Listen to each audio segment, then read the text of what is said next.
about a football game. I'm Sarah Goodwill here with Evan Lazar. We're now just 2 days away from week one. We watched some football last night. What do you think about that game? Well, the game was interesting. I thought that, early on, it really did feel like a preseason game. It Yeah. kind of felt like both teams were sort of feeling themselves out and weren't exactly sure, what to do, really. And there was one sack early on in the game that the Chiefs right tackle, Mitchell Schwartz, who basically never gives up sacks. He's one of the best players on the offensive line in all of football. He gave up a sack to Jonathan Martin, who's not exactly, Lawrence Taylor. And I just said to myself, that's a perfect example of a preseason snap, right? Or a preseason sack. Not only did he give up the sack, the guy that usually doesn't give up sacks gave up sacks, but Patrick Mahomes was drifting about 10, 15 yards back in the pocket on that particular play. Probably not thinking about getting hit too much because he's been wearing the red jersey for a month. So just you saw all these kind of, live bullets being flown and all that kind of stuff really just changes a ton of things for everybody. So that was a really big feeling out process. Then obviously the Chiefs kind of figured themselves out and ran away with it. I mean, Clyde Edwards-Helaire, what a debut. Kid's good. Well, we're going to switch the page to Sunday. Patriots Dolphins week one. We finally get to see the Patriots take the field after watching a lot of practices. We have some questions here. People want to know what to expect from Cam Newton, how much he's going to pass, how many pass attempts, and what the offense is going to look like under him this Sunday. I'm really interested to see that as well, because I think this is a great defense to go up against in week one, because they have some uncertainty on that side of the ball in terms of new faces and guys like Kyle Van Noy and Byron Jones playing major spots that just came over in free agency. So they have some serious roster turnover also there in Miami, just like the Patriots. Not quite as much as the Patriots, I would say, but definitely a lot. So there's some moving parts over there. So I think it's an interesting matchup where both teams, kind of like what we saw last night, are going to have to feel out the process and kind of just feel each other out. Bill Belichick mentioned it's probably not going to be till the end of the first quarter where they have a really good idea of what Miami is all about now that they've made all these changes on defense especially. So in terms of what Cam's going to put up production-wise for all the fantasy people out there, I think he probably throws the ball 30, 35 times. I do really want to see, are they going to allow him run that option-based offense in the running game? Are they going to allow him to be involved in the running game early on in the year? Or are they going to kind of ease into those types of schemes and look a little bit more traditional Patriots on Sunday? So I'm really fascinated to see how quickly they can get this offense looking like a Cam Newton offense in such a short period of time. Who's going to be starting at right tackle?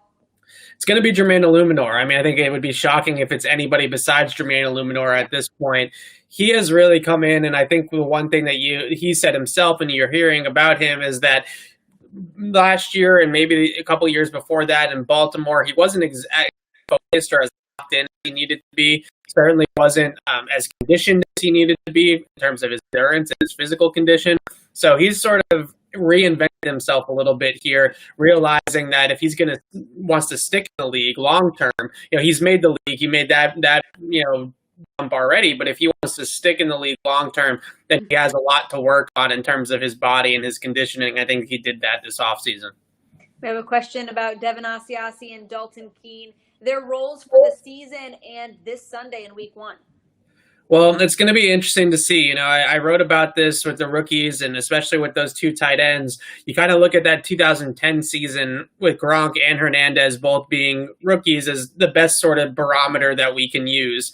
Obviously, not saying either one of those guys is going to be as good as those two were, but I think the main thing that you see there is that early on in the season, even for Rob Gronkowski, he was only playing about 40, 50% of the snaps. And then in the second half of the year, they really started to turn the keys over to him. So I think that in terms of Asiasi and Keene, I think something like that can be expected. And don't be surprised if the Patriots break that huddle on 1st and 10 in the first quarter, first opening drive, and it's Ryan Izzo in the huddle and not Asiasi or Keene. I understand that people are going to be disappointed by that, but Izzo is really the only tight end out of this group right now that knows the playbook inside out, in and out, and kind of knows what he's doing out there right now. These other guys are kind of just going more off of instinct and just pure athleticism.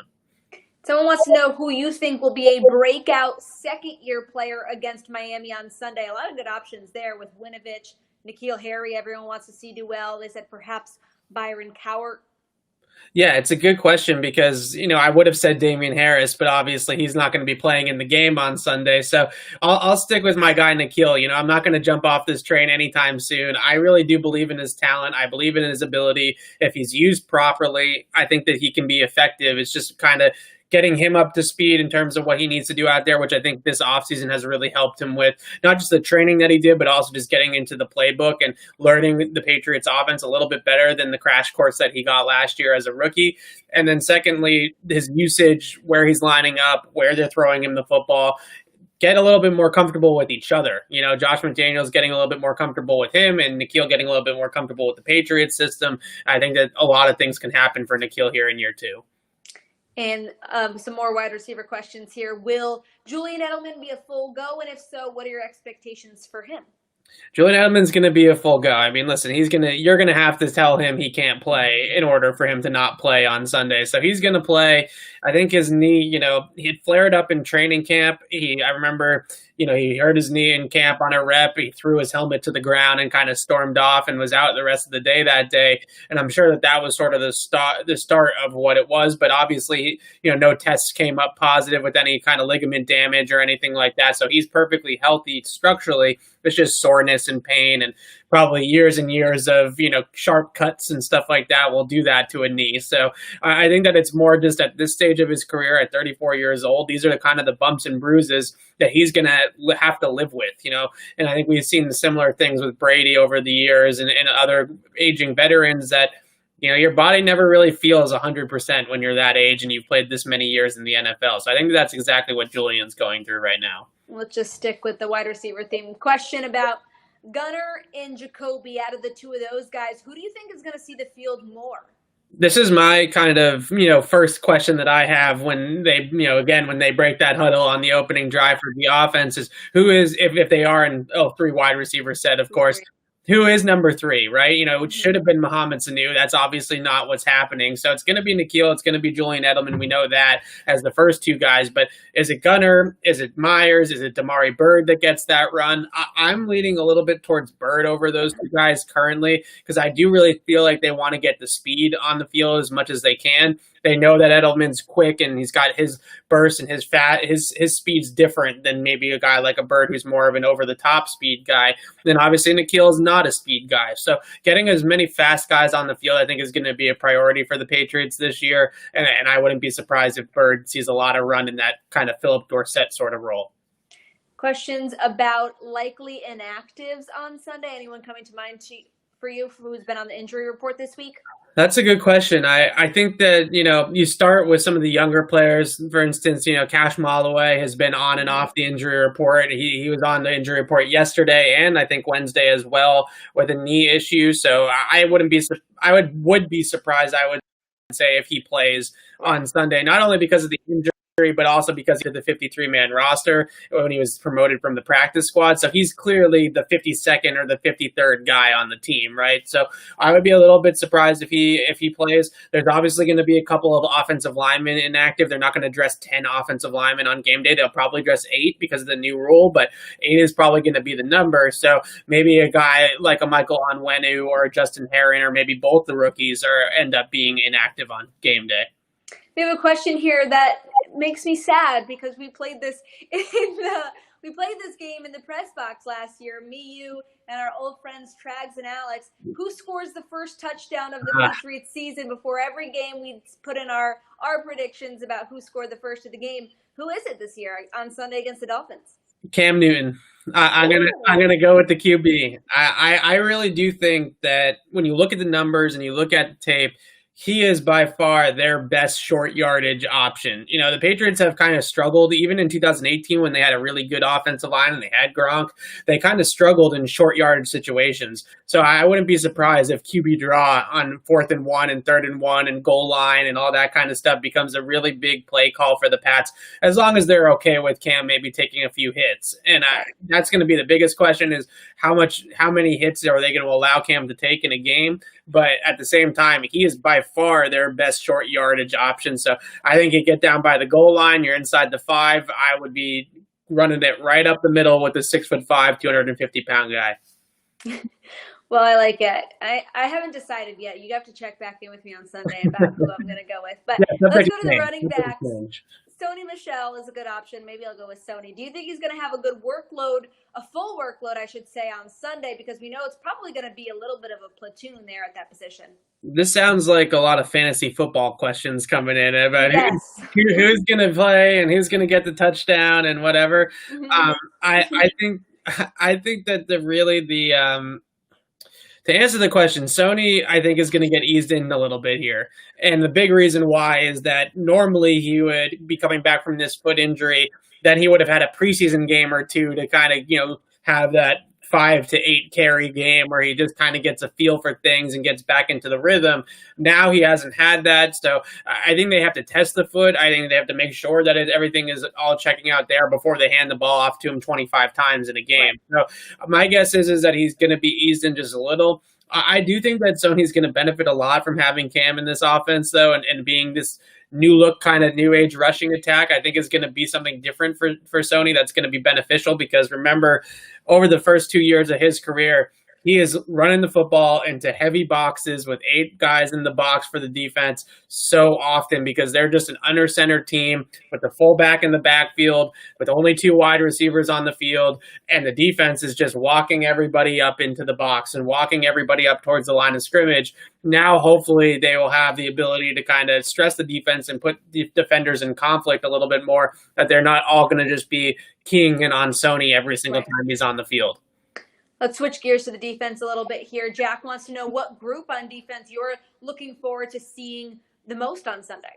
What group? That's a tough one because I'm excited about all of them, but I think the biggest one, I have 2 answers to this question. The first one is the secondary, okay? Because I want to see is this secondary, is it repeatable? Can they do what they did last year again? Now, obviously, they have some new faces. No Daron Harmon now, I think, is a big one. No Patrick Chung is obviously a big one as well. But for the most part, it's pretty much intact, and I think they have guys that can fill those roles. So the question really is the continuity, the chemistry, the communication, all those types of things that we saw on the back end from that group last year. If you go back and watch the tape of the touchdowns, for instance, that they gave up, they didn't give up many. But the ones that you do watch, when you see that, you see just, one-on-one losses, right? Sometimes you're just going to lose. The other team gets paid too, as they say. So sometimes you're just going to give up touchdowns, right? And that happens. But you never really see a coverage bust with the Patriots. You never really see somebody running wide open down the field because somebody's not playing the proper technique or playing the proper zone or whatever. So can they still have that level of continuity on the back end, I think is really important to this defense. The second group is certainly the linebackers. I'm just curious to see how much scheming can they still do. Last year, you have the blitzes, you have the cover 0 blitzes, you have the amoeba defense with everybody standing up and changing around and everything like that. That comes with repetitions. That comes with playing with each other for a really long period of time, and it also comes from experience in the league. So I think that's really a tough thing to ask for a guy like Uche or Jennings or Winnow or any of those younger players to go in there and run an amoeba defense or run a cover 0 blitz properly or whatever the case may be. How much scheming can they actually do, or are they going to be sort of a little bit more, simple, quite honestly, a little bit more bland in the front 7, which I think would hurt them a lot. Sticking with the secondary, who's across from McCourty? Who's across from McCourty? That's another good question. I got asked this question a couple of times, over on Twitter and stuff like that. And it's a good one because I think that ultimately the guy that's probably the best, most pro-ready or most experienced or most ready to do it is Terrence Brooks. And I know that's not the name that people want because it's not the free agent signing in Adrian Phillips. It's not the top draft pick in Kyle Duggar. But Terrence Brooks had a really nice camp. He's clearly very comfortable in the scheme and in the system in year 2. And he's definitely the most ready to contribute in a big way on Sunday compared to those other 2 guys. So I think eventually you will see packages with all 3 of them on the field at once, with those big safety, big nickel, big dime packages where they have 3 or more safeties on the field all at once. I think that could definitely happen as early as Sunday. But eventually, I think Kyle Duggar will take over that role in that Chung spot. But I think for now, you go with the veterans. Couple questions from Brady and another viewer on Twitter about J.J. Taylor and whether or not you think he's going to be playing on Sunday. Well, I think he's going to dress. The question really is how much shuffling do they want to do at that running back position to keep everybody fresh, and knowing that nobody's even played a preseason game yet, there might be a little bit more kind of, rotation going on there. Now, we watched last night and Clyde Edwards-Helaire ran all over everybody and carried the football and was sort of the main guy for Kansas City. So maybe it doesn't have to be that way for everybody, but in this offense and in this running game, I think that the running back by committee was going to happen anyways, just with the bodies that they have. So I would assume that it's going to be a lot of different guys getting run, and I think J.J. Taylor might get into that mix as well. Couple mentions here throughout this live stream so far about the fact that we're 2 days away from the Patriots' first game and they still don't have a kicker on the roster. Do you think Nick Folk will be signed before Sunday? Yeah, he'll definitely be on the team before Sunday, or before 1 o'clock, I should say. The question really is, to me, is do they just use this extra spot on the 53 from putting Yadi Kajus on IR and they just sign the kicker? That would be the easiest thing to do, obviously, right? But I think that there's this thing going on with Bill Belichick, like a little bit of gamesmanship about how he's allowed to promote somebody from the practice squad. And I just kind of feel like he wants to do it. Like he just wants to be able to do that just to say that he did it. So I wouldn't be surprised if he does it this week and then next week Folk gets promoted to the 53 and we're done with this sort of nonsense. But something tells me that Bill Belichick just wants to see how that process goes, to see if it's doable for future transactions, and kind of just understand what that rule exactly implies, or exactly in practice what it looks like. So I wonder if he just kind of wants to do it just to do it at this point. Well, John on Twitter wants to know if you see the Patriots using more motion and misdirection this season. Yeah, the Patriots were a really heavy motion misdirection team last year. They were in the top 5. I don't know exactly where they finished in terms of pre-snap motion, bringing guys in motion before the ball is snapped. Usually they do it as a coverage indicator. So like they'll move, for instance, Julian Edelman will move from the left slot to the right slot, right? And usually what it tells the defense, or the offense, is if a guy follows him in that motion, it's man-to-man coverage. If a guy stays put and the defense kind of resets their zones, then you sort of know that it's zone coverage. So a lot of the times the motion is a pre-snap indicator to the quarterback about what the coverage is.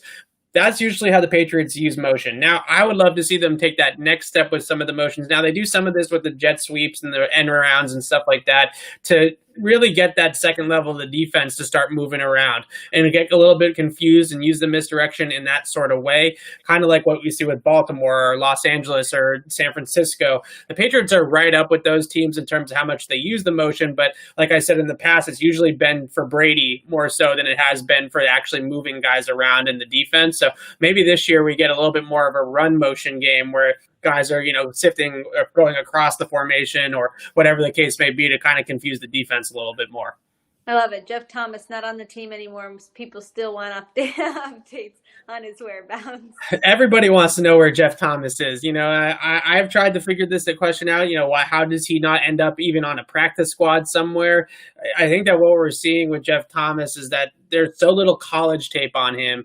Then he got hurt a lot in the training camp, so there's camp, tape or anything on him. Not that the other teams would see that, but for Patriots purposes. So there's really just not a lot of information on this guy. All everybody kind of knows about him is that he's fast and that he's got off-field problems, and I think that those two things it's kind of an uncertain time. He needs like an XFL season or what's the AAF or whatever to have one of those years in the spring where they allow some of these guys to get some looks, and then maybe he'll be on an NFL roster next year.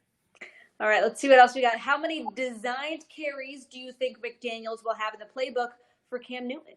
It's a good question. We talked about that a little bit earlier. And as of right now, Cam Newton since 2010 has the most yards and the most touchdowns on design quarterback runs. Not talking about scrambles. I'm talking about plays that they're saying, go run it, quarterback, go run it, Cam. So he's obviously lived off of his career doing that after, really his whole time, going back to Auburn even, he's been doing that. So I think that's sort of who he is. And I think that in order to get the most out of him, you do sort of have to let him be that guy at times. Now, his last year in Carolina in 2018, he definitely became a little bit more of a passer than a runner, but he still ran the ball over 100 times. So I think that you're going to see him run the football plenty. The question is more to me is, are they ready schematically to do that as a team? Do they have the repetitions? Do they have the chemistry down to be able to do that already in week one? Or is that more something that we're going to see around Thanksgiving? Jack wants to know our thoughts on Stefan Gilmour's pay raise. He got a nice little $5 million pay bump today, as he should. I think it's deserving, the reigning defensive player of the year. What do you think that says about the Patriots' appreciation for Gilmour? Okay, well, Gilmour is the hardest guy to read in the entire Patriots locker room because he's always the same kind of docile. Kawhi Leonard. He's right. Kawhi Leonard. He is, exactly. He was the NFL's Kawhi Leonard. So I was sort of trying to read his body language, and kind of get a feel for him in press conferences and out on the practice field. Like, is he happy with this situation? Because how could he be? He's the reigning defensive player of the year. He just saw Jalen Ramsey get over $20 million per season, and here he is making 10.5 as by far the best player on the roster for his team. So I looked at that and I said, okay, something's got to give here. So I'm not at all surprised that they gave him this raise. I don't know if Gilmour would have held out or would have been grumpy or anything like that over it, because I'm not sure that he's really that type of guy. Mm-hmm. But he's definitely somebody I think that they needed to take care of. So I'm very glad that they were able to do this. And there was some buzz. I wouldn't say that it was anything real, but there was definitely some buzz that he was a little bit disappointed with his contract situation. That's not why he missed those practices. That was an issue with his with a family issue, but I think that it was a little bit in the back of his head that he was getting a little bit underpaid. Couple questions here about Sunday. Do you think the Patriots will make a statement on Sunday against the Dolphins? A statement? I mean, what's a statement? Like a prediction? Yeah. Are they going to do what they did to the Dolphins the first time they played them last season? Probably not. Probably not. I do think that there is going to be a little bit of, no one knows what this is going to look like, right? No one knows what this Cam Newton offense is going to look like. No one really, there's no way for you to know. And I don't even think that we would know if there was a preseason, because I don't think the Patriots would want to show their hand too much.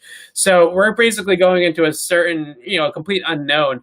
And I think, what you could see is definitely a situation where they kind of come out like gangbusters and sort of surprise even the Dolphins and all that type of stuff. But I'm trying to reserve my excitement for it. I don't want to say that it's going to be full, Cam MVP season, but I think it's going to be a lot different than people are expecting, and maybe a little bit more exciting than people are expecting.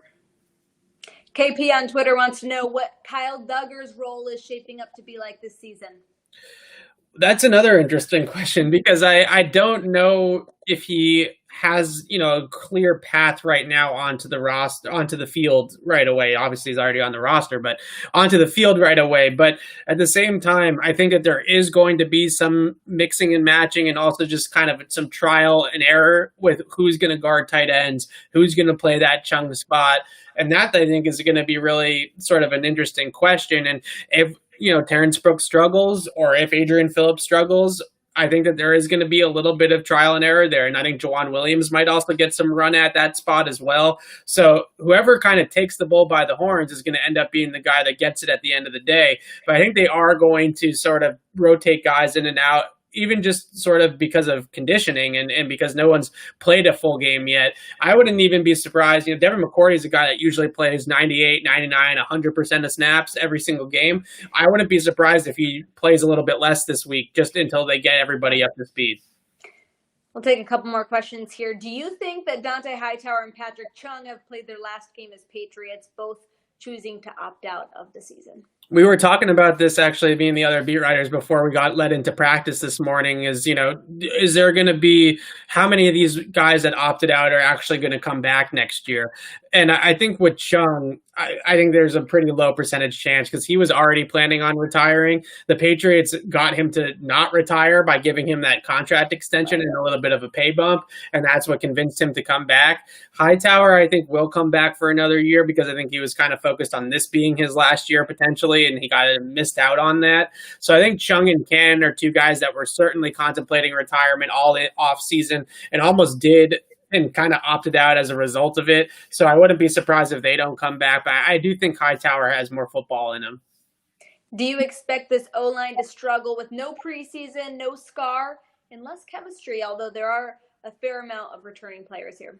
Yeah, it's funny because I thought that the O-line might be kind of a weak point of this team to start because of the Skarnecchia effect, but honestly, they've looked really dang good in camp, and I kind of expect them to continue to look that good. I think the one thing that you see out of this group is what you just mentioned, Sierra. There's so much experience in this group in playing together, especially those three interior guys, that Andrews, Mason, and Tooney can kind of anchor this entire thing, and they've been coached up. They've been schooled by Skarnecchia for years at this point. I don't think that they're kind of afraid of playing games without Dante Skarnecchia on the sideline. So I think Cole Popovich and Carmen Priscilla have done a really good job, but I also think that those three guys being experienced, Andrews obviously being a team captain, but all three of them being extremely talented and extremely experienced in this system, I think that they just kind of feel like this is another year and nothing has really changed.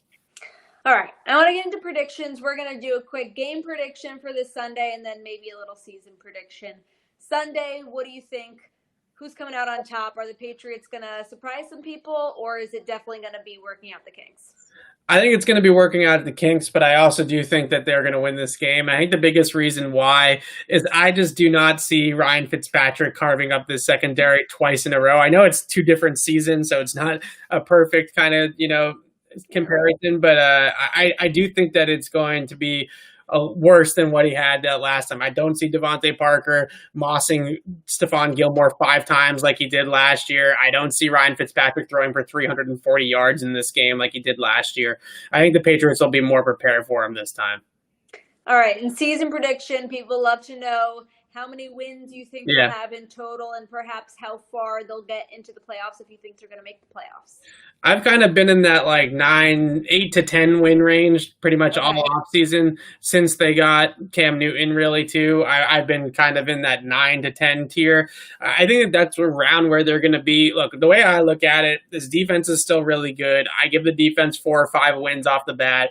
Then I give Belichick probably another 4 or 5 wins on his own. So really the offense just needs to not mess it up, right? Just don't anchor everything else down, because what we saw last year was basically a middle of the road offense, have a pretty good record in the regular season. So I think that they can have an offense that struggles a little bit early or isn't exactly on the same page and still be able to ride that defense, the special teams, and Belichick to a respectable record. So I'm going to go 9-7, 10-6. I'll go 10-6, and I'll be over and give them double digits. Yeah, I was going to say 10-6 as well. Maybe losing that divisional round, but we'll see how it plays out. We'll have all your Patriots coverage leading up to the game, before and after, on our website at clnsmedia.com, on our Twitter account at PatriotsCLNS, and don't forget to subscribe to our YouTube channel at Patriots Press Pass. We're churning out daily Patriots content for you there. We'll see you guys on Sunday.